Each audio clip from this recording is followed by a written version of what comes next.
Caught my wife cheating, moved on, and found new love. Until my ex tried to run over me and my new girlfriend in a jealous rage. I've been a lurker on Reddit for a while, but today I finally have a story to tell. Since my life has been so chaotic, I haven't had time to write about it, let alone breathe, even though I've wanted to post this for months. I can now talk about what occurred to me now that everything has been resolved, and perhaps it will assist someone else avoid a similar circumstance. Allow me to introduce myself. I'm a 36-year-old man who married a 35-year-old woman named Carolyn for what I believe to be eternity. In the end, I will never be able to reclaim those 6 years of my life. At least I kept telling myself that our marriage wasn't awful. When we connected on Instagram, I truly believed I had struck gold. She seemed ideal, humorous, and beautiful. My early years were quite chaotic, so I was especially alert for warning signs. My dad was the victim of severe abuse from my mom, who would yell matches at 3 in the morning, throw plates all over the room, and basically take everything because he loved us and didn't want to leave. You can know that when I was dating Carolyn, I was constantly on guard. I spent 2 years scrutinizing every aspect of her life, including how she handled money, stress, and waiters, basically, everything you should look for before committing to someone. To be completely honest, she aced every test. She was compassionate, tolerant, and giving, qualities my mother lacked. I believed I had done my research, thoroughly examined her, and discovered a decent woman. I even recall telling my closest friend that I had finally ended my family's abusive cycle. I was mistaken about that one, man. But I'll talk about that later. We got married in a gorgeous ceremony, purchased a charming suburban home, and began what I hoped would be our happily ever after. I had no idea that I was about to enter a nightmare, albeit a distinct one from the one I had known growing up. About 2 years in, everything started to go south. I mean extremely south. Every month, like clockwork, we had huge blowout fights instead of being the couple everyone envied. It was also constantly over the most ridiculous stuff, like the dishes in the sink, my late work, her hanging out with her friends, or even the TV shows we watched. I really thought we could work things out, so I was working so hard to keep our marriage intact. This was the woman who would surprise me with weekend excursions and leave small messages in my lunchbox. How we had gone from that to her yelling at me because I had purchased the incorrect brand of coffee was beyond me. I recommended couples therapy because I'm the kind of man who thinks things should be fixed rather than thrown away. In fact, I pleaded for it. We attended exactly one session, and holy hell, what a fiasco that proved to be. Carolyn replied, "It's your idea, so it's your expense." So I selected a really competent therapist who specialized in married couples, scheduled all the meetings, and even paid for it out of my own pocket. The therapist began highlighting some communication problems and raising the possibility that Carolyn wasn't managing conflict in a healthy way. She cried uncontrollably, said the therapist was assaulting her, and vowed never to return. I was attempting to make her look crazy, she continued, calling the therapist a quack. I later learned that her father had passed away just before our arguments became increasingly heated. Grief does strange things to people, so I tried to be understanding, but she refused to talk about it, refused to receive assistance, and continued to get angrier and more aloof. Her yelling battles could wake up the entire neighborhood, but she never got physical or broke anything. On one occasion, our neighbors believed someone was being murdered and phoned the police. Carolyn was shouting at me because I had neglected to get her dry cleaners. We eventually settled into this strange pattern in which we essentially just shared a room and occasionally had sex. We would get up, leave for work, return home, have dinner while watching television, and then retire to bed. Repeat after rinsing. We hardly spoke anymore, which is the only reason the fights decreased in frequency. But I was still foolishly in love with her. That's sad, isn't it? I kept reminiscing about our early years, telling myself that we could return there with enough effort. I firmly believed in the for better or worse part of our marriage vows. I suppose I overlooked the fact that those vows also included forsaking all others. I'll get to that part though. I was brought up to believe that marriage is holy, so perhaps I should have recognized the warning signs. You stick it out and work on it unless someone is being hit or cheated on. It turns out that I was unaware of one of those deal breakers that was about to happen. Allow me to explain how everything went wrong. I work at this dull corporate job, nothing special, just your average mid-level job, pushing papers and going to meetings all day. The kind where you're not important enough to fly first class, but you're important enough to travel. I had been dispatched to a business expo in a different state, where I was expected to spend 4 days networking with potential clients and acting as though I was interested in PowerPoint presentations. My life chose to take a huge turn for the worse at this point. Our firm back home experienced a serious issue 3 days into the expo, something involving servers crashing and losing customer data, the usual corporate emergency fare. Everyone was called back early by my supervisor. I quickly reserved the first trip home because I'm the devoted worker that I am, or perhaps I'm just a fool, you decide. I was thinking of this lovely, dumb concept. Do you remember the romantic reunions in films where the husband surprised his wife? Yes, I did believe that would occur. I planned this surprise during my whole Uber trip from the airport. I stopped at a posh florist and spent $80 on her favorite flowers, which were pricey purple orchids that she always said brought back memories of our first date. I even got her some champagne and some of her favorite high-end chocolates. I believed that this might be a new beginning for us. I thought that this impromptu gesture would remind her of the reasons she fell in love with me in the first place, since we had been acting so distant lately. With my chocolates and flowers, I felt like the greatest husband in the world when I arrived home at 2 p.m. Her car was in the driveway, which made sense because she worked from home on Thursdays, and the house appeared to be typical. However, I recall a few strange things, such as her favorite playlist playing from upstairs, which she only ever listened to when she was feeling particularly upbeat. Though I assumed she had a buddy over for lunch or something, there were 2 wine glasses in the sink. God, I was such a fool. I was so eager to surprise her that I went right upstairs to our bedroom.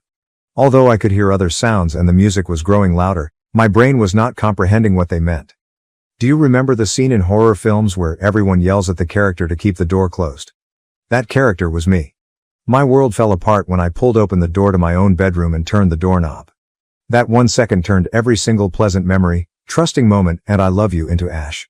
I will never be able to forget what I witnessed in that bedroom until the day I die. Beneath some strange guy in our bed was my wife, the person I had loved, supported and built a life with for 6 years. The same bed where I had hugged her after her father passed away, and where we had discussed having children in the future. She was acting as though I didn't exist and that our marriage meant nothing at all, not even attempting to keep quiet about it.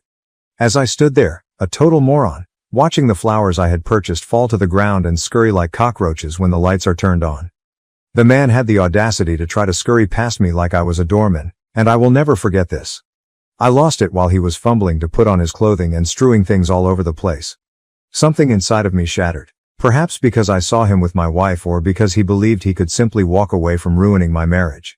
My hand was around his throat before I even realized what I was doing. It wasn't a death grip, but it was a clear signal that he wasn't simply leaving. Instead of hitting him as you might think, I gave him 2 open-handed slaps across his face, resembling a dramatic housewife from a soap show. I'm still baffled as to why I didn't just punch him instead. After I caught him with my wife, the man's expression quickly changed from one of fear to one of rage, as if he were truly going to try to fight me in my own home. Can you fathom the sheer disdain and the audacity? He probably fed him stories about being single or separated, so I'm willing to wager he was unaware that Carolyn was married.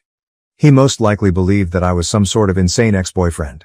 I released him before the situation worsened, not because I was afraid, but because I immediately saw that this pitiful excuse of a man wasn't worth being charged with assault.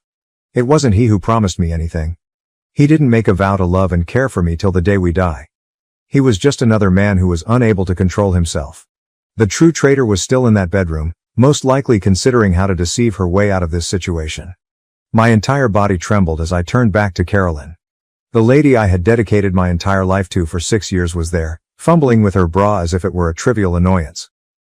The purple orchids I had purchased were all over the floor, most likely crushed beneath the man's running feet. She said the mirror had better lighting, so I hung it up for her last Christmas, and I just stood there watching her get ready in it. She was also taking her sweet time, as if she hadn't just ruined our entire marriage. She was avoiding my gaze in the mirror, straightening her hair nonchalantly, and behaving as though she hadn't just ruined everything we had worked so hard to create. You want to know what this woman had the audacity to say to me after I literally caught her cheating? As if I were a door-to-door salesperson who had disturbed her day, she gave me this irritated look and asked, "Why are you even back?" Not a "I'm sorry, I can explain," or any of that nonsense about fundamental human decency. The fact that I came home early and caught her cheating, in our bed, in the house we bought together, the house where I paid the majority of the mortgage, actually annoyed her. Never in my life have I wanted to strike someone so much.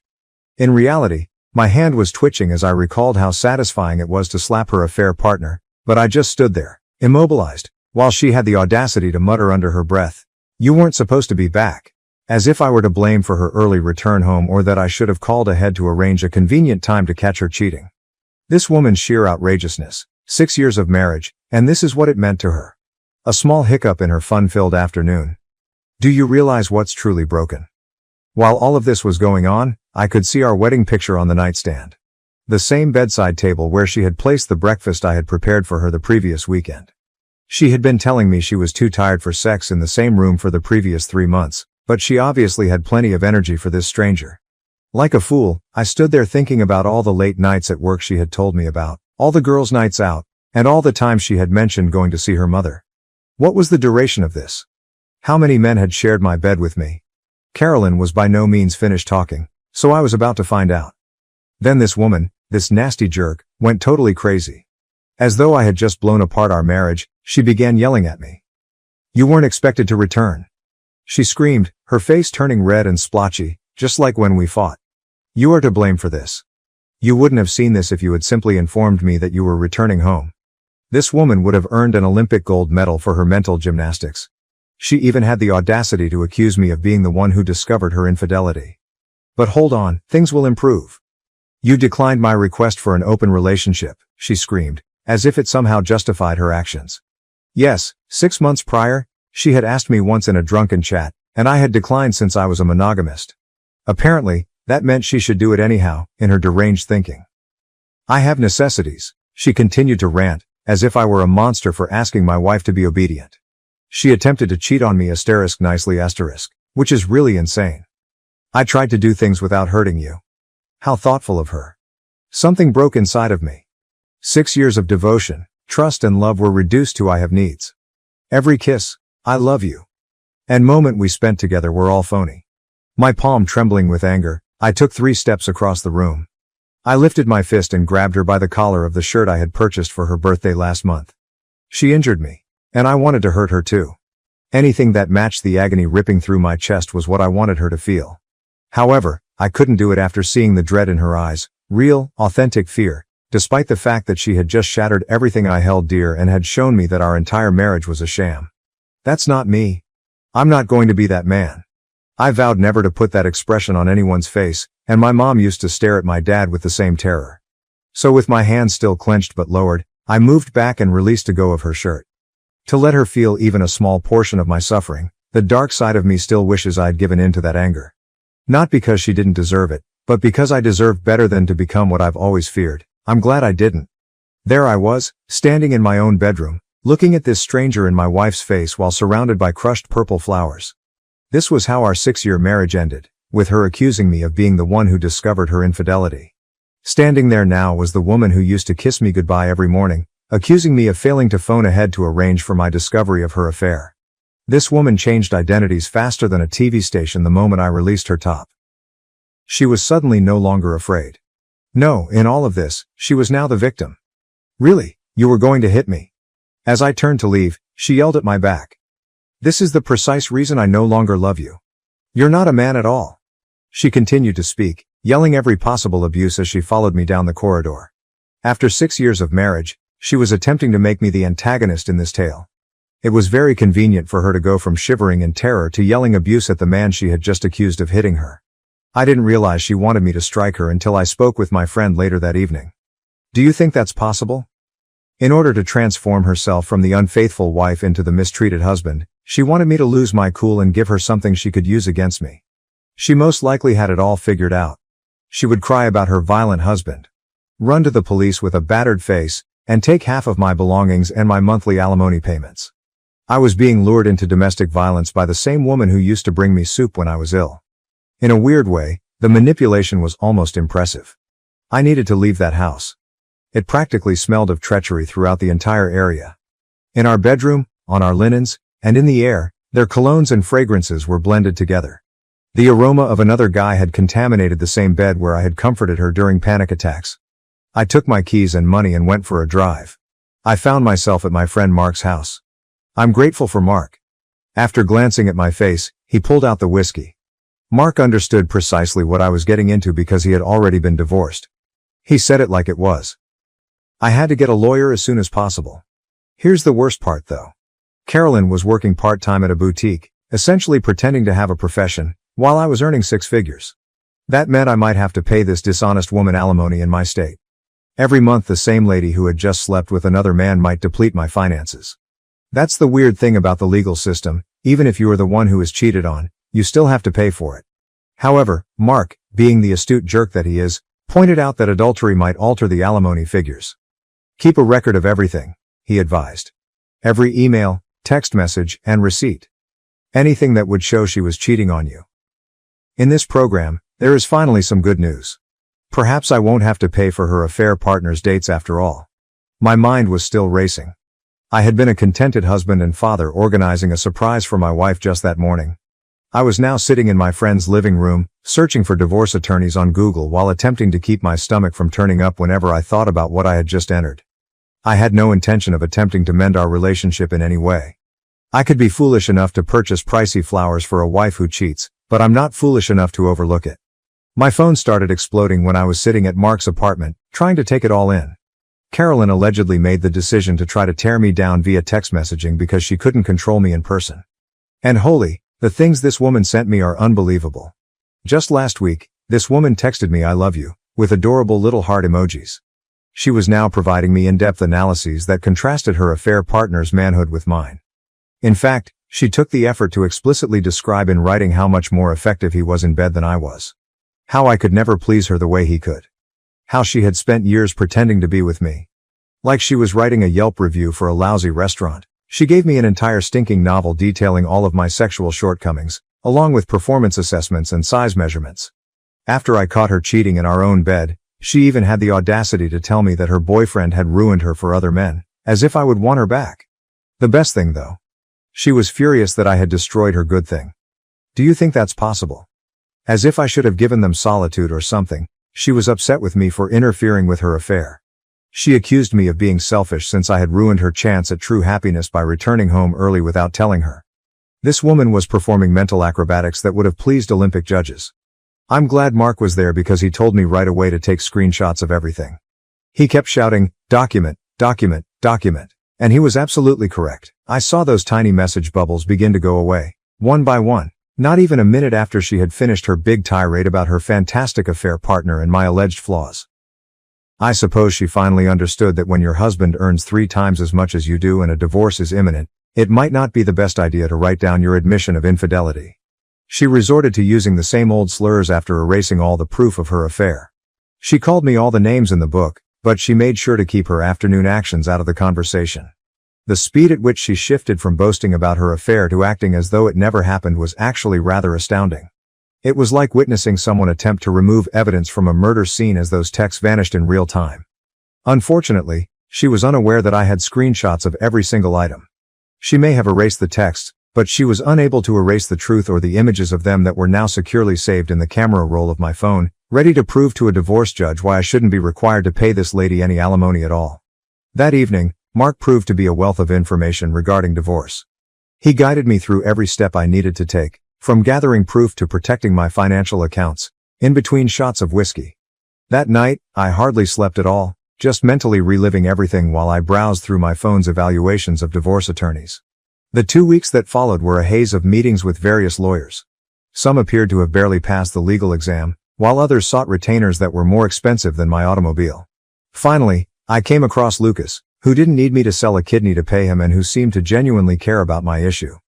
Lucas really grinned when I showed him the screenshots of Carolyn's texting tantrum and the photos of the condition of our bedroom. Although he was pragmatic, he acknowledged that we had a strong case to reduce or possibly do away with alimony.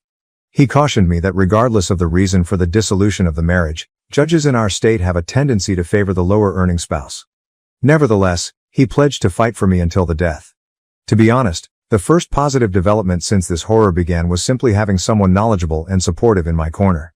Serving Carolyn with divorce papers was the exciting part that followed. Are you curious about what this woman did? For 3 weeks, she avoided the server by altering her schedule, acting as though she wasn't home, and even having her mother inform the server that she had relocated to Florida. She had likely not exercised honestly for months when the server finally caught her leaving a yoga session. She took the entire 30 days permitted by law to reply, even at that point.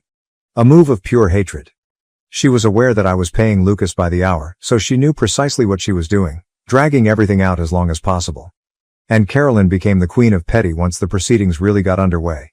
She claimed she couldn't locate bank statements that I knew she had, forgot to bring necessary paperwork to meetings, was late for every appointment and insisted on thorough inventory of every item in the house, down to the last spoon.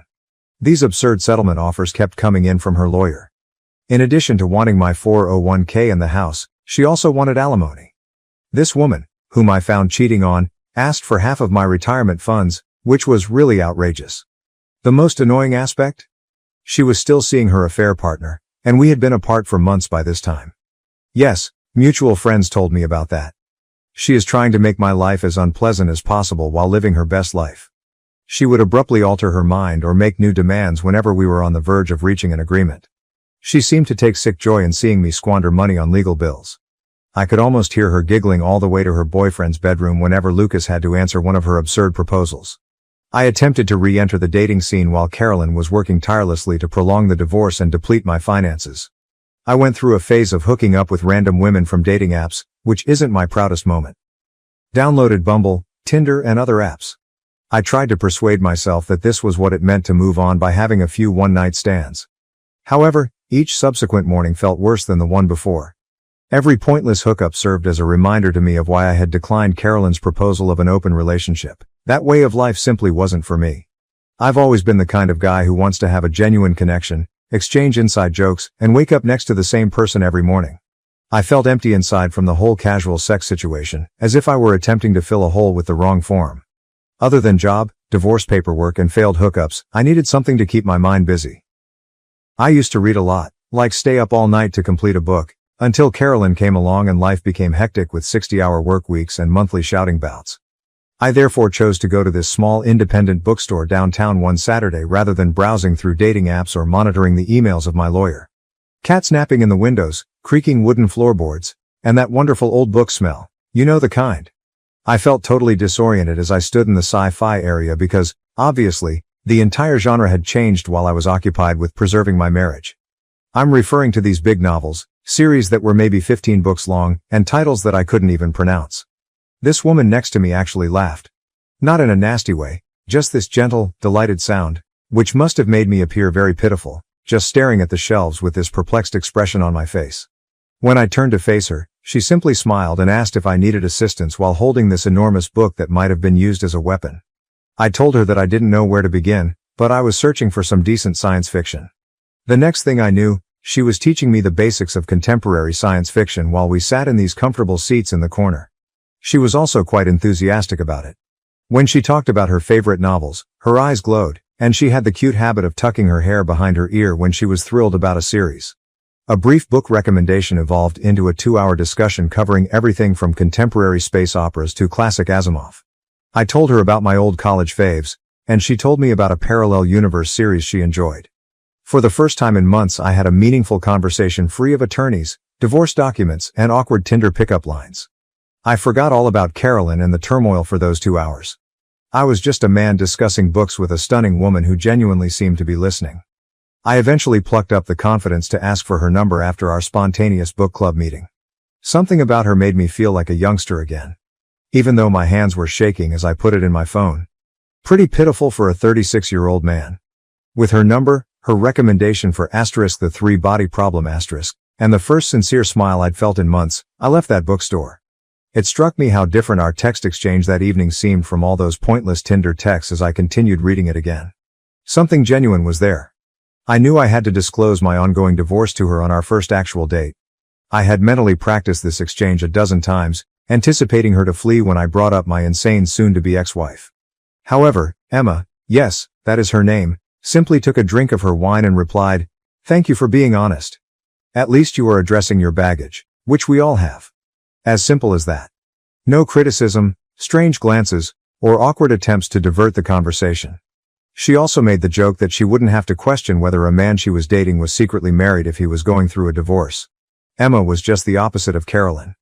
Emma would explain things gently during conflicts, while Carolyn would yell. Emma freely gave Carolyn the attention she demanded. She showed genuine interest in my work, recalled little details about topics I had brought up weeks prior, and never once made me feel guilty about going through a divorce. I felt heard and seen for the first time in years. The finest aspect. When we first met, I wasn't even trying to find her. In a bookstore, 2 people connected over science fiction without the use of dating apps or friend hookups. This stuff cannot be made up. After 5 months of dating Emma, I was completely smitten. She made me feel comfortable in every way, including sending me book recommendations while I was at work, leaving little notes in the books she lent me, and paying attention when I shared my day.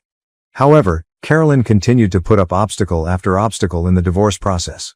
She would always come up with a new way to drag things out whenever I thought we were almost done. Missing signatures, contested assets, suddenly remembered joint accounts. You name it, she tried everything.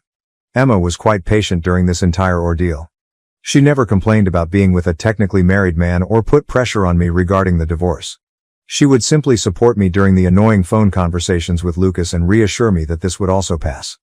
I was at last beginning to feel content once more, not content to merely act that way. Naturally, everything went totally haywire at that same moment. I had just spent a wonderful Saturday with Emma. After shopping and eating lunch at this adorable tiny cafe, we were returning to her car in the mall parking lot. We were discussing what movie to watch that evening as the sun was going down. I'm listening to her giggle about something one moment and then everything in my life erupts into pandemonium. This engine screamed like if someone had stepped on the throttle pedal and I heard it before I saw it. As I turned to face the sound, I saw that this car was speeding directly at us, primarily toward Emma. I grabbed her arm out of pure impulse to pull her away, but I wasn't quick enough. Her leg was clipped by the automobile, and I watched in horror as it simply broke. I will never be able to forget the sound of her bone cracking and her scream. I tried to protect her body with mine as I slid down with her when she fell onto the pavement. I was about to dial 911 when I heard the tires squealing once more. The car's engine was still roaring as it backed up after colliding with another car. It dawned on me then that this was no accident. This driver was attempting to strike us once more. Emma's leg was bent at this terrible angle and she was crying in agony. I knew that if I didn't move her, we would both die. With my pulse racing so fiercely I felt it could burst, I grabbed her by the arms and pulled her between two parked cars. Every time she moved, she cried out in agony, but I had to continue. The car slammed into the cars we were hiding between as it charged forward once more. Every auto alarm in the area was activated by the crash's extreme violence. At this moment, people were yelling and racing toward us from all directions with their phones out. The entire parking lot was in disarray, with people shouting, car alarms going off, and Emma sobbing beside me. I swear to God that time stopped as the driver's door opened. Carolyn was there, getting out of the car as if she were going to a dinner party. She appeared just like she had when I last saw her at our lawyer's office, but now she had a crazy expression in her eyes that I had never seen before. With her hair styled flawlessly as usual and wearing the same blazer she used to wear to work, she appeared as though she hadn't just attempted to kill two people in broad daylight. It was made much more horrifying by the stark contrast between her normal appearance and what she had just done. This was my soon-to-be ex-wife, who had reportedly been monitoring us and decided that if she couldn't have me, she'd rather see me dead. This wasn't just some drunk driver or random road rage incident. She intentionally targeted Emma, who had never done anything but make me happy again, in her attempt to kill me. Something shattered inside of me when I heard Emma's whimpers of anguish and looked at her fractured leg. She had recently attempted to murder an innocent lady whose only crime was dating her soon-to-be ex-husband. So this was no longer just about Carolyn and me. Fearful that Carolyn might have a weapon or try to complete what she started, I kept one eye on her while holding Emma close to keep her calm. It was like watching someone change into a monster in front of me when Carolyn got out of that car. I hadn't been married to this woman for 6 years. Even the woman I had caught cheating in our bed wasn't this one. This was something very different, a furious being posing as my ex-wife. I was hit hard by the reality of what had just transpired. In fact, Carolyn had made a deliberate, planned attempt to kill us, not in a moment of rage. She must have followed us, waited for the perfect opportunity, and then made a conscious attempt to run us down in the middle of the day. I honestly believed she was going to try to complete what the car hadn't been able to achieve when she began to approach us, her heels clicking on the pavement like some kind of twisted countdown. Except for her eyes, which were blazing with a fierce hatred I had never witnessed, not even during our most heated arguments, her face was utterly blank. Thankfully, she was seized by a man who looked like a linebacker before she could get to us. Like some furious animal straining against a leash, she continued to try to push forward even after that. While I was attempting to calm Emma and examine her wounds, I couldn't take my eyes off Carolyn. This lady had slept next to me for 6 years, sat across from me at innumerable dinners, and discussed starting a family with me. Now she was here, having just attempted to kill my girlfriend and me in a mall parking lot. My head was spinning from the difference between those two versions of her. When someone you once loved enough to marry tries to kill you, how do you handle it? An ambulance arrived after the police, who were siren blaring. Emma was in excruciating pain as they loaded her into it, but she made an effort to grin at me to reassure me that she was all right. While the officers were handcuffing her, Carolyn lost all mental faculties. "It's only been a year, and you're already walking around with that asterisk," she screamed at the top of her lungs. Everyone around us recoiled at the sheer vitriol in her voice. In front of dozens of witnesses, she had just tried murder, and in her deranged mind, she somehow was the victim. That's when I realized how completely insane it all was. I genuinely walked in on this woman cheating on me in our bed with a male stranger. She was the one who violated our marriage vows, accused me of being the one who caught her, and, out of spite, prolonged our divorce. She is currently being detained for attempted murder while yelling about betrayal. Olympic-level mental gymnastics were displayed. She was acting as though I was the terrible guy for moving on after she ruined our marriage by infidelity. I felt as though I was in a distorted parallel universe as I stood there in that crowded parking lot, witnessing my ex-wife being crammed into the back of a police car while still yelling profanities and having my girlfriend's blood on my hands from where I attempted to assist her. My wife, who used to make me breakfast on Sundays and send me adorable texts while I was at work, recently attempted to kill 2 people in cold blood. What's the most absurd aspect? She really seemed to think she had a right to do it, as though I was the bad guy in this tale because I caught her cheating. I kept expecting Emma to tell me it was over every time I went to see her in the hospital. Who could blame her after all? His insane soon-to-be ex-wife wants to use her as a hood ornament 5 months after they started dating. Most individuals don't sign up for that kind of baggage. Because she had the misfortune of dating me, she had to endure months of physical treatment and had her leg in this enormous cast. When I informed her who the driver was, I was unable to look her in the eye. Instead, I just gazed at the hospital floor, waiting for the inevitable, "I can't do this anymore" reaction. "Well, at least we know she'll have plenty of time to work on her road rage in prison," Emma replied, just reaching for my hand. In fact, she joked about it. This woman was attempting to comfort me while she lay in a hospital bed with pins in her leg due to my ex-wife's attempted murder. She gave me a weird look when I asked her if she was certain she wanted to stay with me after everything. "Do you really believe that I will allow her to win? I'm going to walk again absolutely fine, and she's going to prison. I think I'm going to win this one." The office of the district attorney was obsessed with this case. It turns out that the entire event was captured in stunning high definition by many security cameras. The video was terrifying. Carolyn's automobile was the first to circle the parking lot, resembling a shark searching for food. She then parked and watched us for a bit. This, according to the DA, was important because it demonstrated premeditation. She didn't simply chance to see us and lose it. Instead, she tracked us, waited for the right opportunity, and made a conscious attempt to kill Emma. Before she shot it directly at us, they had video of her passing by our area at least 3 times. The security footage resembled a scene from a horror film. You could see how she waited until we were in the ideal position and then simply floored it as soon as she saw us. The first blow that shattered Emma's leg, Carolyn backing up for another attempt, and me pulling Emma between the cars were all captured on camera. According to the DA, it was one of the most obvious attempted murder cases she had ever seen. There is no place for justifications of heat of passion or transitory insanity. This was a cold-blooded, well-planned attempted murder that was captured on many cameras from various perspectives. The most bizarre aspect? Before attempting to kill us, she can be seen on the video inspecting her makeup in the rear-view mirror. She is not trying to commit double homicide. Rather, she is merely adjusting her lipstick as if she were going to a business meeting. This, according to the prosecutor, was another nail in her coffin because it demonstrated that she was fully conscious of and in charge of her actions. She wasn't a woman who lost her temper out of jealousy. Rather, she meticulously prepared to kill her ex-husband's new lover and meticulously applied cosmetics for her subsequent mugshot.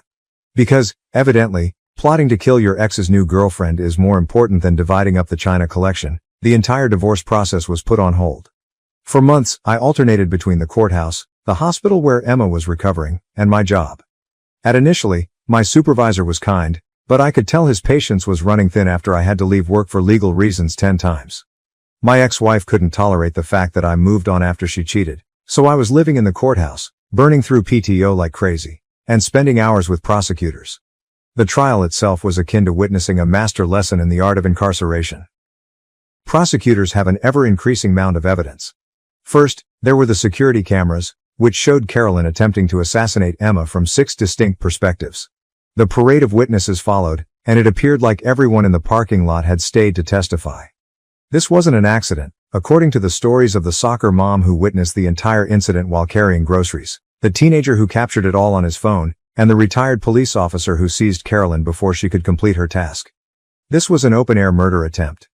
Even though Emma's leg was still in a cast, she looked amazing on the stand. Without crying, she recounted her experience of seeing the automobile approaching, the agony of her leg breaking, and the fear of knowing Carolyn was returning for another attempt. I also had to testify, telling the jury about the threatening texts, the divorce drama, and how I discovered Carolyn cheating. Carolyn sat there the entire time, wiping tissues at her eyes and attempting to look regretful. The jurors saw through it all. The verdict found it guilty on all counts, including reckless endangerment, aggravated assault with a deadly weapon, and attempted murder. However, things became frustrating when the 12-year sentence was announced. She only has that. She was sentenced to 12 years for premeditated attempted murder, but if she behaved well, she may be released much sooner. Her entire, "I'm so sorry, I wasn't thinking clearly," charade was bought off by the judge. She sobbed as she described how she lost control and deeply regretted her actions. As I sit there, I consider how she looked at her makeup before attempting to murder us. I was given the following explanation by the prosecutors. First-time offender, no past record, expressed regret, etc. But really, 12 years? She made a cold-blooded attempt to kill 2 people. She planned it, tracked us, and if the bystander hadn't stopped her, she would have tried a 3rd time. Emma might have passed away. I might have perished. Additionally, if Carolyn behaves well in prison, she might be released in less than 10 years. You can try to kill someone in front of dozens of witnesses and still receive a shorter sentence than a man caught using drugs, which is only one of the peculiarities of the legal system.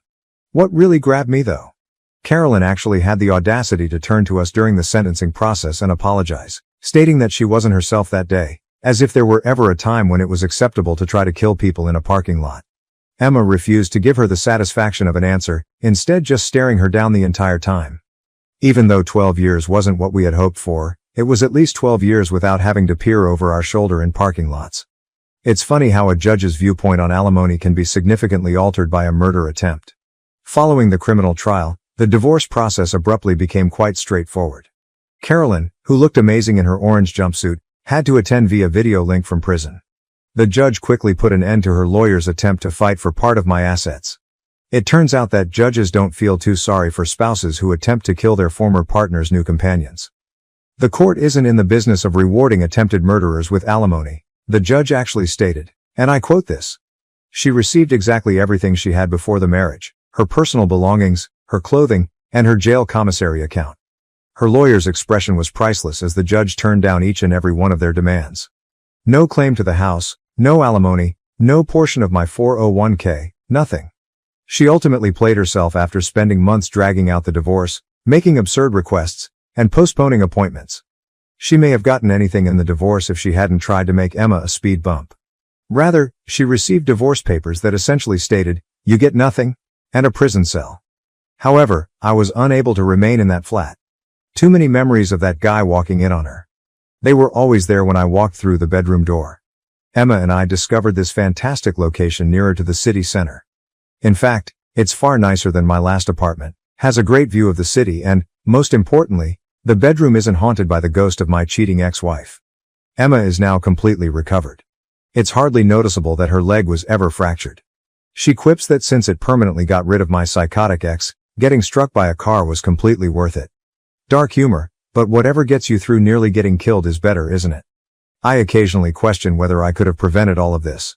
Perhaps when she began picking fights over nothing, I should have recognized the warning signs. When she declined to continue couples therapy, perhaps I should have fled. To be honest though, insanity doesn't always raise a giant red signal. Sometimes it goes unnoticed until it tries to kill your lover in a parking lot. I can say I'm truly happy now, at least. Since we met through science fiction books and are currently living our own wild story with a happy conclusion, Emma and I are discussing getting married next spring. Carolyn will undoubtedly go eventually, but that is the purpose of restraining orders. In addition, Emma's father, who teaches firearms, ensured that we both obtained concealed carry licenses in case Carolyn decided to attempt for a second round after she leaves. Document everything, be on your watch, and maybe stay away from mall parking lots if you're going through a divorce or have strange ex-partners. Additionally, if you're seeing someone new after a divorce, you might want to investigate their background first, or at the very least, make sure they're not the kind of person who would try to kill someone over a split. Reddit, I appreciate you reading my bizarre tale. I'm interested in reading all of your comments, particularly the ones about cars. I guess your ex-wife really drove that relationship into the ground, is Emma's personal favorite. Oh, and I still go to the bookshop with Emma. No, we no longer park in that shopping center. Thank you for watching. If you haven't subscribed yet, please do so and hit the notification bell to stay updated with more shocking real-life stories happening around you.